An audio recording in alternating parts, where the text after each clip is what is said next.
10 বছর পর তালাকপ্রাপ্ত এসপি স্ত্রী পৌঁছাল গরিব স্বামীর ভাঙাচোরা চায়ের দোকানে। সত্যি জেনে সবাই অবাক হয়ে গেল। বন্ধুরা, এই গল্পটি শুরু হয় উত্তরাখণ্ডের পাহাড়ের মাঝে অবস্থিত ভীমতাল উপত্যকা থেকে। দুপুরের সময় ছিল আর দূরের কোথাও থেকে চা ফোটার ধীর শব্দ আসছিল। কিন্তু তখনই কাঁচা রাস্তায় ধুলো উড়িয়ে একটি কালো স্করপিও দ্রুত গতিতে গ্রামের দিকে আসছিল। গাড়ির সামনে সাদা অক্ষরে পরিষ্কার লেখা ছিল এসএসপি। কয়েক সেকেন্ডের মধ্যেই সেই গাড়িটি গ্রামের মাঝখানে এসে থামল। গ্রামবাসীরা বুঝতে পারল কোনো বড় অফিসার এসেছে। ড্রাইভার সাথে সাথে বাইরে বেরোল আর পেছনের দরজা খুলল। আর সে বাইরে পা রাখতেই পুরো গ্রামে একদম নীরবতা ছেয়ে গেল। পরিষ্কার পরিচ্ছন্ন খাকি উর্দি, কাঁধে চকচকে তারা, বুকে নেমপ্লেট, কোমরে কষা বেল্ট আর মাথায় সাজানো খাকি পিক ক্যাপ, যার ওপর পুলিশের চিহ্ন চকচক করছিল। ইনি ছিলেন অদিতি রাওয়াত, জেলার সুপারিনটেন্ডেন্ট অফ পুলিশ। কোনো আওয়াজ ছিল না, কিন্তু তার উপস্থিতিই যথেষ্ট ছিল সবকিছু চুপ করানোর জন্য। ড্রাইভার আলতো করে জিজ্ঞেস করল, ম্যাডাম, এখানেই থামতে হবে? অদিতির নজর সামনে গিয়ে থমকে দাঁড়াল। একটা পুরনো জরাজীর্ণ বন্ধ পড়ে থাকা চায়ের দোকান, ভাঙা ছাদ, বাঁকা বোর্ড আর দরজায় মোর্চে ধরা তালা। সে কিছু না বলে মাথা নাড়ল। হ্যাঁ, এখানেই। গ্রামের মহিলারা জানালার পেছন থেকে উঁকি দিতে লাগল। বয়স্করা তাদের দরজায় এসে দাঁড়াল। বাচ্চারা ধীরে ধীরে পেছনে সরে গেল, কারণ এটা কোনো সাধারণ সাক্ষাৎ ছিল না। এটা ছিল 10 বছর পরের প্রত্যাবর্তন। অদিতি ধীরে ধীরে সেই দোকানের দিকে এগোল। প্রতিটি পা যেন তার হৃদয়ে বোঝা হয়ে পড়ছিল। উর্দির দাপট আজ তার পাগুলোকে হালকা করতে পারছিল না। সেই দোকান যেখান থেকে একসময় চায়ের সুগন্ধ আসত, আজ সেখানে শুধু নীরবতা ছিল। আর সেই নীরবতার পেছনে লুকিয়েছিল একটা নাম, বিবেক। সেই মানুষটা যে একসময় তার স্বামী ছিল। অদিতি দোকানের সামনে এসে থামল। সে দরজা ছোঁয়ার জন্য হাত বাড়াল, কিন্তু হাত মাঝপথেই থমকে গেল। আজ সে কোনো অপরাধীর সামনে ছিল না, আজ সে নিজেরই অতীতের সামনে দাঁড়িয়েছিল। তার চোখের সামনে ধীরে ধীরে পুরনো স্মৃতিগুলো ঘুরতে লাগল। 10 বছর আগে এই গ্রাম, এই পাহাড়, কিন্তু অদিতি অন্যরকম ছিল। না ছিল উর্দি, না দাপট, শুধু একটি মেয়ে ছিল যার চোখে স্বপ্ন ছিল। অদিতি সেই মেয়েদের মধ্যে ছিল না যারা পরিস্থিতি মেনে নেয়। সে প্রশ্ন করত, লড়াই করত, সামনে এগোতে চাইত। সে প্রায়ই গ্রামের একপাশে বসে পড়াশোনা করত, আর সেখানেই একদিন তার নজর পড়েছিল বিবেকের ওপর। বিবেক একটি সাধারণ ছেলে, যার ছোট্ট একটি চায়ের দোকান ছিল। সে বেশি কথা বলত না, কিন্তু তার চোখে এক অদ্ভুত শান্তি ছিল। প্রথমবার অদিতি তার থেকে চা নিল আর বিনা কারণেই সেখানে বসে থাকল। তুমি রোজ পড়ো? বিবেক জিজ্ঞেস করল। অদিতি হেসে বলল, হ্যাঁ, পুলিশ অফিসার হতে চাই। বিবেক না হেসে চমকে না গিয়ে শুধু এটুকুই বলল, তো হয়ে যাও। এই উত্তরটা অদিতির কাছে অন্যরকম লাগল। না কোনো সন্দেহ, না কোনো খোঁটা, শুধু সরাসরি ভরসা। ধীরে ধীরে দুজনের কথা বাড়ল, আর তারপর সম্পর্ক তৈরি হল। গ্রামে মানুষজন কথা বলতে শুরু করল। মেয়েটা এগিয়ে যাবে, ছেলেটা পেছনে পড়ে থাকবে। কিন্তু বিবেক কখনো কিচ্ছু বলেনি। বিয়ে হল, একটা ছোট্ট বাড়ি, এক কোণে বই আর অন্য কোণে চুলা। রাতে যখন পুরো গ্রাম ঘুমিয়ে পড়ত, অদিতি পড়তে থাকত, আর বিবেক চুপচাপ তার পাশে বসে থাকত। কখনো চা বানিয়ে দিত, কখনো লণ্ঠন ঠিক করে দিত, কখনো না বলে জল রেখে দিত। সে কখনো বলেনি, এবার থামো। সে জানত এটা শুধু অদিতির স্বপ্ন নয়, এখন তারও স্বপ্ন। প্রথমবার যখন অদিতি পরীক্ষায় ফেল করল, সে সারা রাত ধরে কাঁদতে থাকল। বিবেক কোনো বড় কথা বলল না, শুধু সকালে বলল, আজ দোকান আমি সামলে নেব, তুমি সন্ধ্যায় আবার পড়ে নিও। অদিতি বুঝে গেল সে তাকে ভাঙতে দেবে না। দ্বিতীয়বারও সে ব্যর্থ হল। গ্রামবাসীরা খোঁটা দিল, এত পড়ে কি হবে? কিন্তু বিবেক প্রতিবারই চুপ থাকল, আর প্রতিবারই তার পাশে দাঁড়াল। তৃতীয়বার যখন রেজাল্ট এলো আর অদিতির নাম লিস্টে ছিল, তখন বিবেক অনেকক্ষণ ধরে সেই কাগজটার দিকে তাকিয়ে থাকল। তার চোখে একটা চমক ছিল। সে ধীরে ধীরে বলল, এখন তুমি অফিসার হয়ে গেছ। সেদিন তার গলায় গর্ব ছিল, ভয় নয়। কিন্তু এখান থেকেই সবকিছু বদলাতে শুরু করল। অদিতির পোস্টিং শহরে হল। নতুন দুনিয়া, নতুন মানুষ, নতুন পরিবেশ। শুরুতে সবকিছু ঠিক ছিল। সে বিবেককে নিজের সাথে রাখত, তাকে সম্মান করত। কিন্তু ধীরে ধীরে উর্দির ভার বাড়তে লাগল, আর সম্পর্কগুলো হালকা হতে শুরু করল।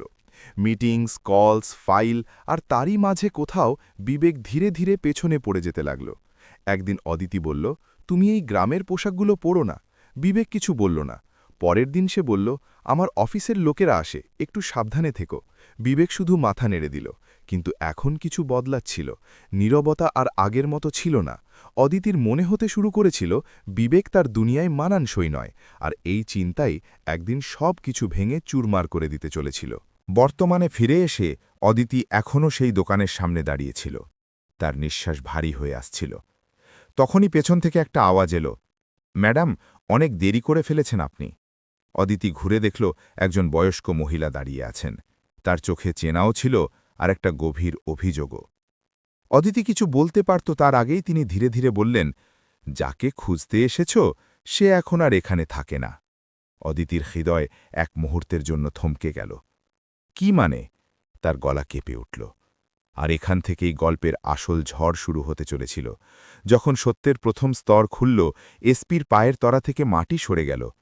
যাকে খুঁজতে এসেছ সে এখন আর এখানে থাকে না। বয়স্ক মহিলার এই কথাগুলো বাতাসে ভাসতে থাকল। অদিতি কিছুক্ষণ সেখানেই দাঁড়িয়ে থাকল, যেন বুঝতেই পারছিল না যে এইমাত্র কি শুনল। কোথায় গেছে সে? তার গলা প্রথমবার দুর্বল হয়ে পড়েছিল। আশেপাশে দাঁড়িয়ে থাকা মানুষেরা একে অপরের দিকে তাকাতে লাগল। কেউ সরাসরি উত্তর দিতে প্রস্তুত ছিল না। গ্রামের সেই অদ্ভুত নীরবতা, যার মধ্যে প্রশ্ন বেশি থাকে, উত্তর কম। বয়স্ক মহিলা গভীর নিঃশ্বাস নিলেন। এখানেই আছে, গ্রামেই আছে, কিন্তু এখন আর ওই দোকানে নেই। অদিতির হৃৎস্পন্দন বেড়ে গেল। তাহলে কোথায় আছে? ভিড় থেকে একজন লোক এগিয়ে এলো। রৌদ্রে পুড়ে মুখ কালো হয়ে গিয়েছিল, কিন্তু চোখে সবকিছু পরিষ্কার দেখা যাচ্ছিল। ম্যাডাম, পাহাড়ের নিচে যে পুরনো গোডাউনটা আছে না, এখন সেখানেই থাকে, ওখানে। অদিতি এক মুহূর্তও ভাবল না। সে সাথে সাথে সেই দিকে চলতে শুরু করল। পিছনে পুরো গ্রাম ধীরে ধীরে তার পায়ের সাথে তাল মিলিয়ে চলতে লাগল। কেউ কিছু বলছিল না, কিন্তু প্রত্যেকেই জানত আজ বড় কিছু হতে চলেছে। কয়েক মিনিটের মধ্যেই অদিতি সেই জায়গায় পৌঁছে গেল। একটা পুরনো জরাজীর্ণ গোডাউন, দেওয়ালে ফাটল, ছাদ থেকে ঝুলছে ভাঙা টিন, আর সামনে ছেঁড়া পর্দা, যা দরজার জায়গায় টাঙানো ছিল। অদিতি সেখানেই থেমে গেল। তার পাগুলো যেন জমে গিয়েছিল।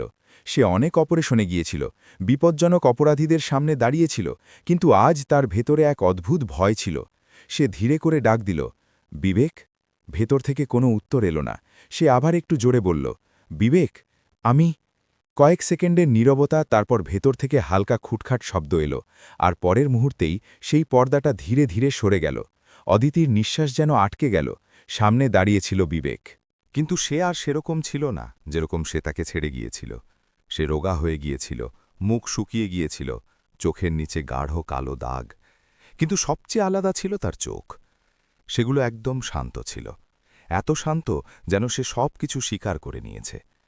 বিবেক অদিতিকে দেখল, তার উর্দি, তার তারা, তার পুরো পরিচয়। তারপর খুব ধীরে ধীরে বলল, এসে গেছেন আপনি। আপনি, এই শব্দটা অদিতির বুকে বিঁধে গেল। যে মানুষটা একসময় তাকে নাম ধরে ডাকত, আজ সে তাকে আপনি বলছে। অদিতি কিছুক্ষণের জন্য কিছু বলতেই পারল না।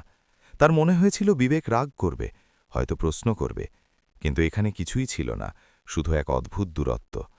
ভেতরে আসুন, বিবেক শান্ত গলায় বলল। অদিতি ভেতরে গেল, আর ভেতরের দৃশ্য দেখে তার চোখ জলে ভরে এলো। একটা ভাঙা খাট, এক কোণে ছোট্ট একটা স্টোভ, কিছু বাসনপত্র, ব্যাস এটাই ছিল তার পুরো জীবন। সেই মানুষটা যে একসময় তার স্বপ্নগুলোকে সামলেছিল, আজ নিজে এত ভাঙাচোরা একটা জায়গায় থাকছে। বসুন। বিবেক মাটির দিকে ইশারা করল। অদিতি প্রথমবার ইতস্তত করল। এসপি হওয়া সত্ত্বেও আজ তার মাটিতে বসতে অদ্ভুত লাগছিল, কিন্তু সে ধীরে ধীরে বসে পড়ল। দুজনের মাঝে নীরবতা ছেয়ে গেল, এমন নীরবতা যার মধ্যে শব্দ নেই, কিন্তু হাজারো কথা ছিল। অদিতি সাহস জোগাল, তুমি কেমন আছো? বিবেক হালকা একটু হাসল। যেমনটা দেখাচ্ছে তেমনই আছি। তার গলায় কোনো অভিযোগ ছিল না, আর এই কথাটাই অদিতিকে আরও বেশি ভেঙে দিচ্ছিল। তুমি দোকান কেন ছেড়ে দিলে? অদিতি ধীরে ধীরে জিজ্ঞেস করল। বিবেক চোখ নামিয়ে নিল, কয়েক সেকেন্ড চুপ থাকল, তারপর বলল, ওই দোকানটা আর আমার যোগ্য ছিল না। এই কথা শুনে অদিতির বুক থক করে উঠল। তার নিজের কথাগুলোই মনে পড়ে গেল। তুমি আমার লেভেলের নও, যেন সেই কথাটাই এখন ফিরে এসে তার সামনে দাঁড়িয়েছিল। অদিতি তাড়াহুড়ো করে বলল, আমার সেটা বোঝানোর উদ্দেশ্য ছিল না। বিবেক তার কথা মাঝখানেই থামিয়ে দিল। আপনি এখানে কেন এসেছেন? আবার সেই আপনি, সেই দূরত্ব যা শব্দের চেয়েও বেশি বিদ ছিল। অদিতির কাছে কোনো পরিষ্কার জবাব ছিল না। সে শুধু এটুকুই বলতে পারল, আমি শুধু দেখতে চেয়েছিলাম। বিবেক মাথা নাড়ল। দেখে নিলেন। মাত্র দুটো শব্দ, কিন্তু তার মধ্যে একটা পুরো সিদ্ধান্ত লুকিয়েছিল। অদিতির মনে হলো যেন দরজা বন্ধ হয়ে গেছে। তখনই বাইরে থেকে আওয়াজ আসতে শুরু করল। গ্রামের লোকেরা এখন গোডাউনের বাইরে জমায়েত হয়ে গিয়েছিল। অদিতি বাইরে এলো, সবার নজর তার ওপরই ছিল। কিন্তু এবার সেই চোখগুলোতে ভয় ছিল না, অন্য কিছু ছিল, হয়তো সত্যিটা। সেই বয়স্ক মহিলাটি এগিয়ে এলেন। তিনি অদিতিকে দেখলেন, তারপর ভারী গলায় বললেন, ম্যাডাম, আপনি জানতে চান না যে ও এখান পর্যন্ত কিভাবে পৌঁছালো? অদিতির হৃৎস্পন্দন বেড়ে গেল। হ্যাঁ, তার গলা এখন খুব ধীর ছিল। বয়স্ক মহিলাটি চারপাশে তাকালেন, তারপর ধীরে ধীরে বলতে শুরু করলেন। তালাকের পর ও শহরে গিয়েছিল। অদিতি নিঃশ্বাস আটকে রাখল। কাজ খুঁজতে, কিন্তু সব জায়গায় ওকে একটা নামেই ডাকা হতো, এসপির ছেড়ে দেওয়া স্বামী। এই কথা শুনতেই অদিতির চোখ বড় হয়ে গেল। ভিড়ের মধ্যে থেকে একজন লোক বলে উঠল। লোকে হাসত, মজা ওড়াত, বলতো, এত বড় অফিসারের বউ ছিল, এখন দিনমজুরি করবে। প্রতিটা শব্দ অদিতির বুকে আঘাত করছিল। সে ধীরে ধীরে পেছনে দাঁড়িয়ে থাকা বিবেকের দিকে তাকাল। সে এখনও চুপ ছিল, যেন এগুলো সব তার গল্পই না।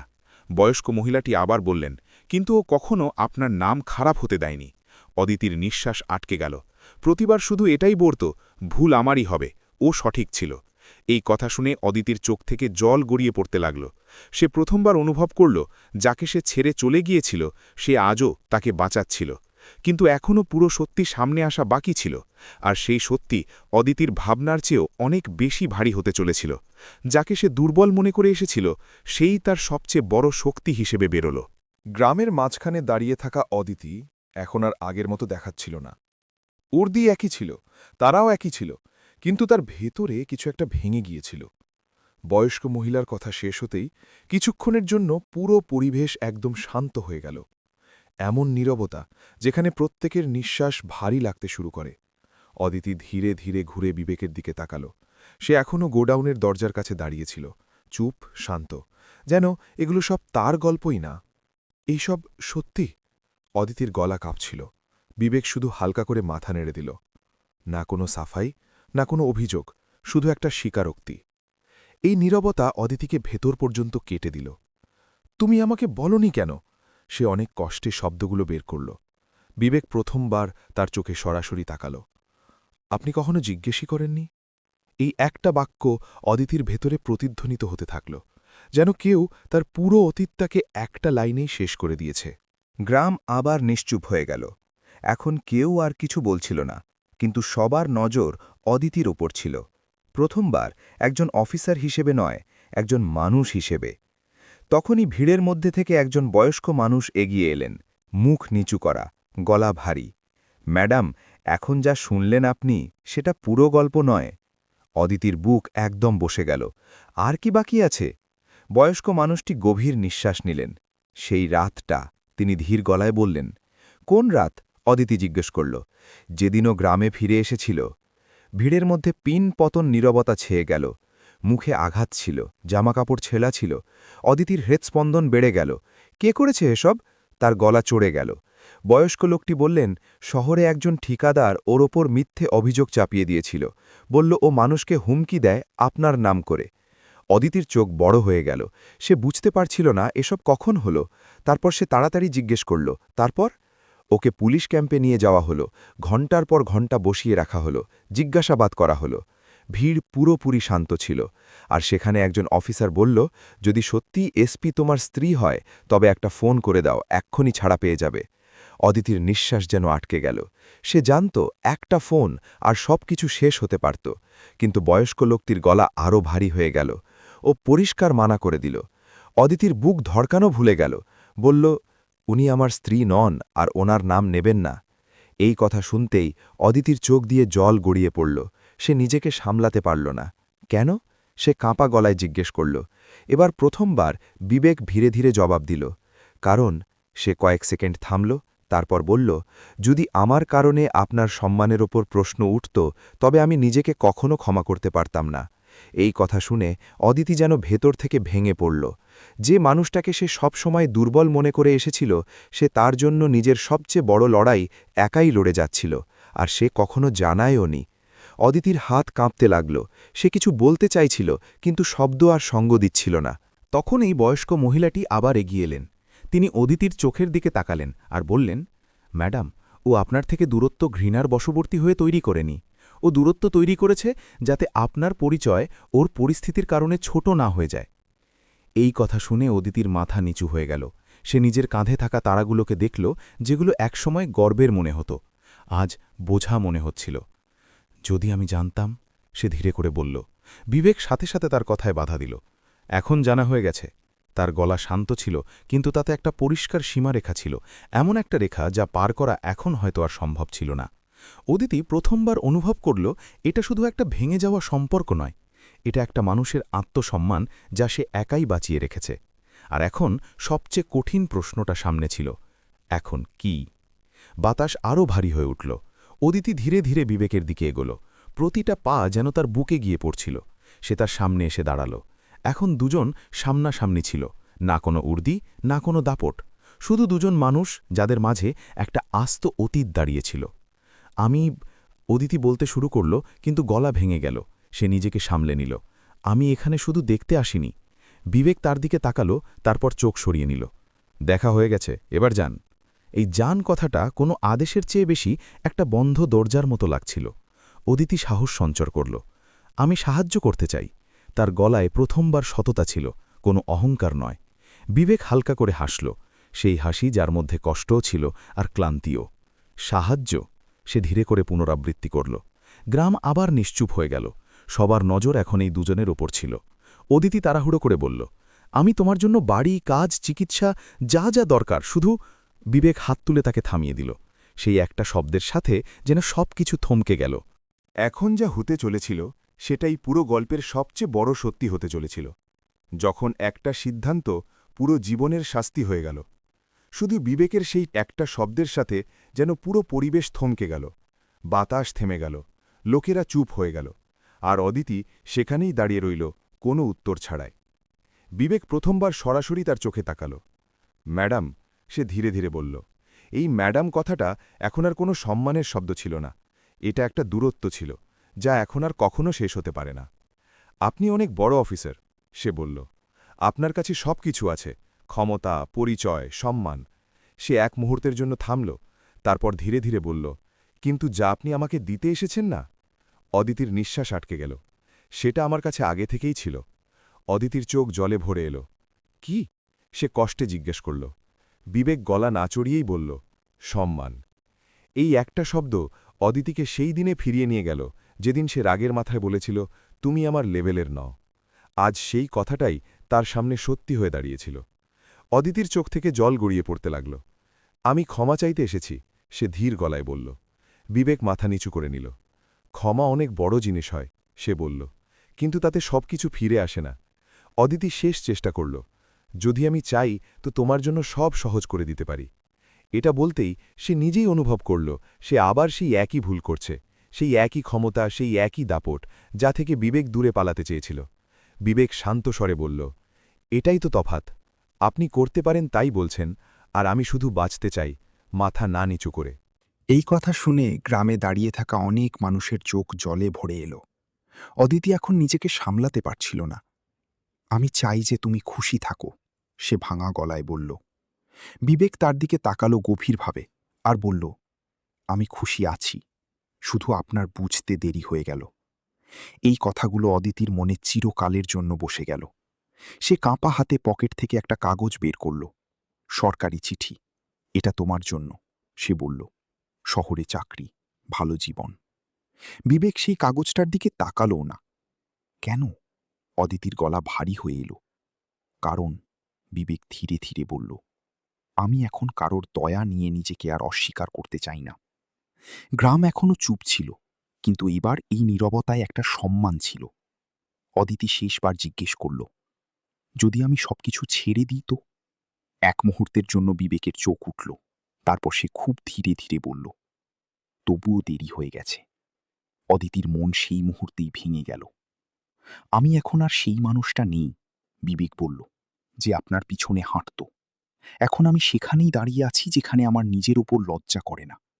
সন্ধ্যা ঘনিয়ে আসছিল। সূর্য পাহাড়ের আড়ালে লুকোতে শুরু করেছিল। অদিতি এক পা পিছনে নিল, তারপর দ্বিতীয় পা। বিবেক সেখানেই দাঁড়িয়ে রইল, না সে আটকালো, না ডাক দিল। এই দূরত্ব এখন আর কথায় মেটানো সম্ভব ছিল না। অদিতি ঘুরল আর ধীরে ধীরে চলতে লাগল। গ্রাম এখনো শান্ত ছিল, কিন্তু এবারই নীরবতা আলাদা ছিল। এই নীরবতা সম্মানের ছিল। স্করপিও ধীরে ধীরে গ্রাম থেকে বাইরে বেরোচ্ছিল। অদিতি আয়নায় দেখল, তো বিবেকের মুখ দেখা যাচ্ছিল। সেই গ্রাম, সেই বিবেক তার চোখের সামনে ভেসে উঠছিল। তার চোখ দিয়ে চুপচাপ জল গড়িয়ে পড়ছিল। তখনই ড্রাইভার জিজ্ঞেস করল, ম্যাডাম, গেস্ট হাউস যাব? অদিতি ধীর গলায় বলল, হ্যাঁ। কিন্তু তার গলায় এখন আর সেই কঠোরতা ছিল না, যা একসময় মানুষকে ভয় পাইয়ে দিত। রাতে ঘরে টাঙানো উর্দি, আর তার উপর চকচকে তারাগুলো। অদিতি অনেকক্ষণ ধরে সেগুলোর দিকে তাকিয়ে থাকল। তার বারবার সেই কথাগুলোই মনে পড়ছিল। এখন দেরি হয়ে গেছে। এটা শুধু একটা বাক্য ছিল না, এটা তার পুরো জীবনের শাস্তি হয়ে গিয়েছিল। কয়েক মাস কেটে গেল, অদিতির প্রমোশন হয়ে গেল, নাম আরও বড় হয়ে গেল, কিন্তু ভেতরের শূন্যতা আরও গভীর হয়ে গেল। অন্যদিকে বিবেক ওই গ্রামেই থেকে গেল, সাধারণ জীবন, কিন্তু এখন একটা নতুন পরিচয়ের সাথে। এখন আর কেউ তাকে এসপির স্বামী বলতো না। লোকে বলতো সেই মানুষটা যে নিজেকে বিক্রি করেনি। আর এটাই ছিল তার সবচেয়ে বড় জয়। বন্ধুরা, এখন প্রশ্ন আপনাদের কাছে। যদি আপনারা বিবেকের জায়গায় থাকতেন, তাহলে কি আত্মসম্মানের জন্য একই সিদ্ধান্ত নিতেন, নাকি ক্ষমা করে সম্পর্ক আবার জোড়া লাগানোর চেষ্টা করতেন? আর সত্যি করে বলুন, কোনো মানুষকে কি তখন ছেড়ে দেওয়া ঠিক, যখন সে আপনার সবচেয়ে খারাপ সময়ে আপনার পাশে দাঁড়িয়েছিল, নাকি পদ এবং পরিচয় সত্যিই সম্পর্কের চেয়ে বড় হয়ে যায়? যদি এই গল্পটা আপনাদের হৃদয় ছুঁয়ে থাকে, তবে শুধু ভালো গল্প লিখে চলে যাবেন না। নিজের মনের সত্যি কথাটা কমেন্টে অবশ্যই লিখবেন। ভিডিওটি লাইক করুন, আপনার বন্ধুদের সাথে শেয়ার করুন। আর এমন হৃদয় ছুঁয়ে যাওয়া সত্যি ও গভীর গল্পের জন্য চ্যানেলটিকে এখনই সাবস্ক্রাইব করুন। কারণ এখানে প্রতিটি গল্পে লুকিয়ে থাকে একটি সিদ্ধান্ত, একটি নীরবতা, আর এমন একটি সত্যি যা আপনার ভাবনা বদলে দিতে পারে। দেখা হচ্ছে পরের গল্পে।